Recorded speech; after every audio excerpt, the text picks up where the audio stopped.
बिस्मिल्लाहिर्रहमानिर्रहीम। अस्सलाम वालेकुम फ्रेंड्स, कैसे हैं आप सब। मैं हूं आमना उमर और आप देख रहे हैं आमना फूड फ्लेवर्स। अल्लाह ताला आप सबको बरकत वाला रिस्क और आफियत वाली ज़िंदगी दे। आज मैं आपके लिए लेकर आई हूं बहुत ही टेस्टी चप्पल कबाब की रेसिपी और मैं आपको बताऊंगी कि अक्सर लोगों के कबाब क्यों टूट जाते हैं, कौन सी ऐसी स्पेशल टिप्स एंड ट्रिक्स हैं जिनको लगाने से आपके कबाब बिल्कुल भी नहीं टूटेंगे और इसमें खुशबू और ख़ूबसूरती कैसे लाई जाए।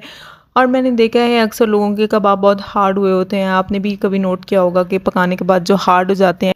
मैं आपको बताऊंगी वो सीक्रेट ट्रिक जिससे कच्चे कीमे के कबाब पकाने के बाद जो हार्ड हो जाते हैं बिल्कुल भी हार्ड नहीं होंगे, इतने सॉफ्ट और जूसी बनेंगे कि आपके मेहमान भी पूछने पे मजबूर हो जाएंगे कि आपने ऐसी कौन सी ट्रिक यूज़ की है। इसके साथ ये मेरी मामा की रेसिपी है, आप ज़रूर ट्राई कीजिएगा और देन मुझे कमेंट सेक्शन में ज़रूर बताइएगा आपको कैसी लगी। तो चलें चलते हैं अपनी रेसिपी की तरफ। यहाँ मैंने ले लिया है 1 केजी मटन का कीमा। आप मटन का ले लें, बीफ का ले लें, जिसका भी ले सकते हैं, इट डज़न्ट मैटर। और मैंने लिए हैं 2 मीडियम साइज़ अनियन जिसको हम अच्छे से ग्रेट कर लेंगे और ये बहुत कंपल्सरी हैं। यहाँ पर मैंने ले लिया है जिंजर गार्लिक जिसका भी पेस्ट बनाएंगे, और मिंट लिया है, लेमन लिए हैं, ग्रीन चिलीज़ लिए हैं, टमाटो लिया है। हमारा सबसे पहला ट्रिक है, हमें ले लेने हैं 3 से 4 टेबलस्पून बेसन के। आप भुने हुए चने भी यूज़ कर सकते हैं लेकिन वो आम घरों में अवेलेबल नहीं होते हैं, तो आप सिंपली बेसन के ले लें और इसको अच्छी तरह से 2 से 3 मिनट के लिए भून लेंगे। भूनने से इनमें भुने हुए चने की खुशबू आ जाएगी। चलिए जी, अब कीमे को अच्छी तरह से मैंने पानी ड्राई करके इसको अपने बाउल में ले लिया है और अब हम इसमें एक और ट्रिक लगाएंगे। हमने जो अनियन लिया था उसको चॉप किया और चॉप करके मैंने इस तरह पौने की मदद से इसका पानी ड्रेन कर लिया है। सिर्फ अनियन के पानी की वजह से आपके कबाब टूट जाते हैं। आपने इसको बिल्कुल ड्राई कर लेना है, अच्छी तरह से निचोड़ लेना है इसका पानी, क्योंकि कंपलसरी है और हम इसको निकाल भी नहीं सकते। और अब हम इसमें ऐड करेंगे जिंजर गार्लिक पेस्ट और साथ ही मैंने चिलीज़ का भी पेस्ट बना लिया था, हमारा टाइम कंज्यूम कम होगा। और इसको ऐड कर देंगे हमारे कीमे के अंदर। अब हम इसमें ऐड करेंगे मिंट लीव जिनको मैंने चॉप कर लिया था, बहुत ज़्यादा फाइन चॉप नहीं किया था, इनको लाइट स्लाइड सा मैंने चॉप कर लिया था और ये बहुत प्यारी सी खुशबू देंगे आपके कबाबों को।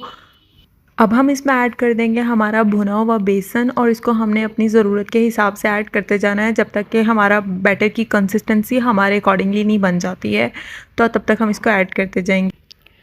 2 टीस्पून मैं अब इसमें ऐड कर दूंगी सॉल्ट के। आप अपने टेस्ट के अकॉर्डिंगली ऐड कर सकते हैं, जितना आपने बैटर लिया है उस हिसाब से आप ऐड कर लीजिएगा। 2 टीस्पून ही मैं इसमें लूँगी साबुत ज़ीरे के। देखिए मैं यहाँ पर सारे खड़े मसाले यूज़ करूँगी क्योंकि खड़े मसालों का अपना एक फ्लेवर होता है और बहुत प्यारी सी लुक भी आ जाती है आपके कबाबों में, फिर भी मेरे कबाब बिल्कुल नहीं टूटेंगे। और इसमें ऐड कर देंगे 2 से टीस्पून साबुत धनिया के, जिसको मैंने दरदरा सा कूट लिया है। इसका भी मैंने पाउडर नहीं बनाया है क्योंकि ये बहुत अच्छी लुक देगा। इसी तरह 2 टीस्पून ही ऐड कर देंगे दरदरा जो मिर्च होती है, लाल मिर्च का पाउडर भी यूज़ कर सकते हैं, लेकिन हमारे कबाबों को प्यारी सी लुक ये साबुत मसाला ही देगा जो कि खड़े मसाले आपके कबाबों में नज़र आ रहे होंगे। 2 टीस्पून ही मैंने इसमें गरम मसाला लिया है जो कि मेरा स्पेशल गरम मसाला है। आप इसकी रेसिपी मेरे चैनल पर भी देख सकते हैं और इसको बनाकर घर में रख लें, बहुत काम आता है। चलें जी, इसके अंदर एक और सीक्रेट मसाला ऐड करते हैं जो है चपली कबाब नेशनल का चपली कबाब मसाला।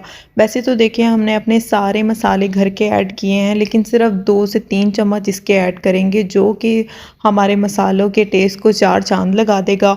तो देखिए यहाँ पर मैंने सिर्फ 2 चम्मच इसके ऐड किए हैं। आप इसको स्किप भी कर सकते हैं अगर आपके पास अवेलेबल नहीं है, ऑलरेडी हमने सारे मसाले यूज़ कर लिए हैं। और इसमें मैं स्क्वीज़ कर दूँगी 2 से 3 लेमन हमने लिए थे उनको। अगर आपके पास लेमन जूस पड़ा है तो लेमन जूस भी ले सकते हैं, लेकिन मैं तो फ्रेश यूज़ करती हूँ। फ्रेश लेमन मैं इसमें स्क्वीज़ कर दूँगी। लेमन से बहुत मज़े का टेस्ट आ जाएगा इसमें, खट्टा खट्टा सा टेस्ट और फ्रेश का अपना ही मज़ा होता है। अब हम इस बैटर को अच्छी तरह से मिक्स कर लेंगे। मिक्सिंग आपने बहुत फाइनली करनी है ताकि जो भी मसाले ऐड किए हैं वो अच्छी तरह से कीमे के साथ रच जाएं। अब एक और ट्रिक लगाएंगे जिसकी वजह से कबाब टूटेंगे नहीं। एक अंडा ले लेंगे, अच्छी तरह से बीट कर लेंगे और इसको ऐड कर देंगे हमारे मसाले के अंदर। तो अब मैं बताऊंगी कि सॉफ्ट कैसे बनते हैं। यहाँ मैंने एक नारियल लिया है, उसको मैंने आधा तकरीबन कद्दूकश कर लिया था और इसका पाउडर हम इसमें ऐड कर देंगे, इससे बहुत सॉफ्ट बनेंगे। और एक और ट्रिक बता रही हूँ मैं आपको, यहाँ मैंने ली है फ्रेश क्रीम। आप घर की मलाई भी यूज़ कर सकते हैं। 2 से 3 चम्मच बस इसके ऐड करने हैं और आपके कबाब इतने ज़्यादा सॉफ्ट बनेंगे कि आप हैरान हो जाएंगे। यहाँ अब हम इसको चॉप कर लेंगे, चॉप ज़रूर करना है। देखें कितने क्रीमी मलाई की तरह सॉफ्ट बने हैं।